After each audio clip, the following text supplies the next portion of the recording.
Halo, selamat pagi. Perkenalkan nama saya Maitriana Brumilala dengan NIM 1930 20 20 40 30. Saya berasal dari Universitas Palangkaraya, Prodi Pendidikan Pancasila dan Kewarganegaraan. Nah, di sini saya akan melanjutkan uh, sebelumnya, seperti sebelumnya kita sudah mempelajari yang namanya pedoman ejaan umum bahasa Indonesia. Nah, selanjutnya kita akan mempelajari mengenai pemakaian huruf. Nah, apa-apa saja sih tentang pemakaian huruf? Nah, pemakaian huruf yang pertama yaitu tanda titik. Tanda titik adalah tanda baca yang berguna untuk mengakhiri bacaan atau kalimat. Selanjutnya yaitu tanda koma. Tanda koma dipakai dipakai di antara unsur-unsur dalam suatu perincian. Contoh, ibu ke pasar membeli baju, koma, celana, koma, tas, dan sepatu. Yang kedua dipakai untuk memisahkan kalimat setara yang satu dari kalimat setara berikutnya. Nah, bisa disimpulkan bahwa tanda koma yaitu adalah tanda baca yang memiliki bentuk mirip apostrof atau tanda petik tunggal tapi diletakkan di garis.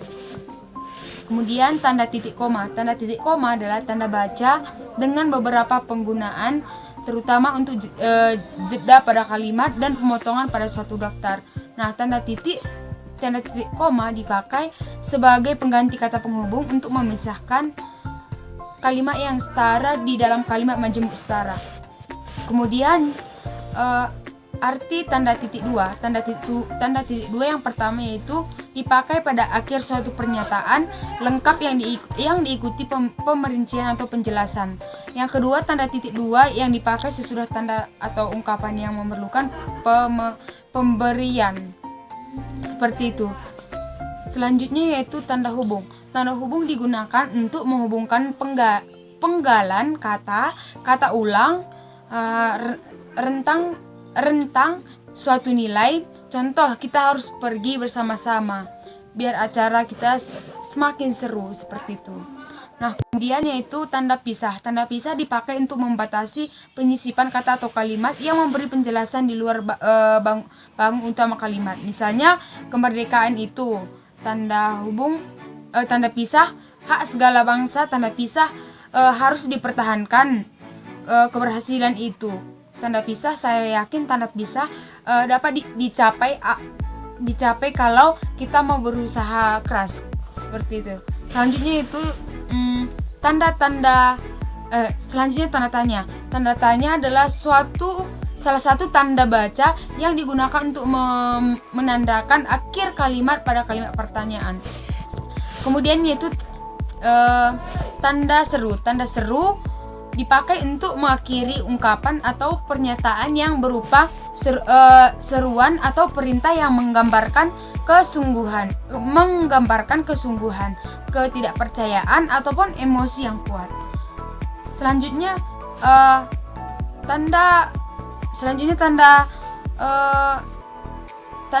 ini dapat menunjukkan jenis pada pembicaraan, pikiran yang belum selesai atau pada akhir kalimat penurunan. Itulah yang dimaksud.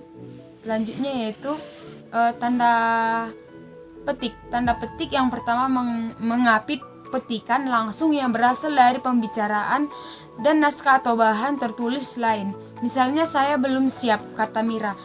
Tunggu sebentar. Tanda petik mengapit judul syair, karangan atau bab buku yang dipakai dalam kalimat. Kemudian tanda petik tunggal.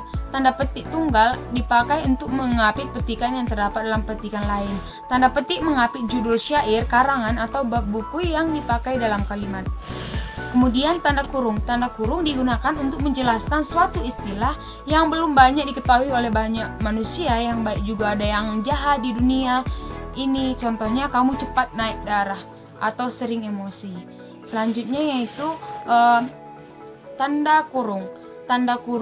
Tanda baca yang digunakan untuk keperluan mengapit kata, huruf, frasa atau kalimat. Tanda kurung siku digunakan sebagai penanda bahwa ada kesalahan pada penulisan sebuah kalimat, sehingga tanda ini digunakan sebagai tambahan pada kalimat yang ditulis oleh orang lain sebagai hasil dari koreksi.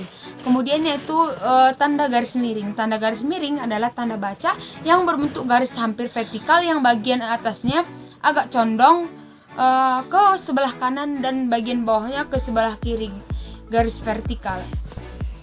Kemudian itu tanda penyingkat.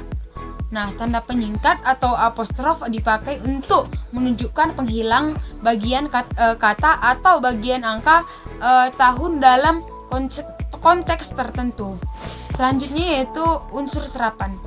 Unsur serapan merupakan unsur yang menggambarkan perbedaan bahasa atau bisa dikenal dengan unsur bahasa lain. Kalau contohnya misalnya adanya bahasa kias yang didahului bahasa dari daerah lain. Yang sebagai yang terakhir yaitu indeks. Kita tahu di dalam bahasa Indonesia apa itu indeks. Makna indeks di KBBI adalah daftar kata atau istilah penting yang terdapat dalam buku catatan cetakan atau biasanya pada bagian akhir buku tersusun. Nah, mungkin itulah yang bisa saya sampaikan hingga pada saat ini. Jika ada salah kata, saya mohon maaf. Sekian dan terima kasih.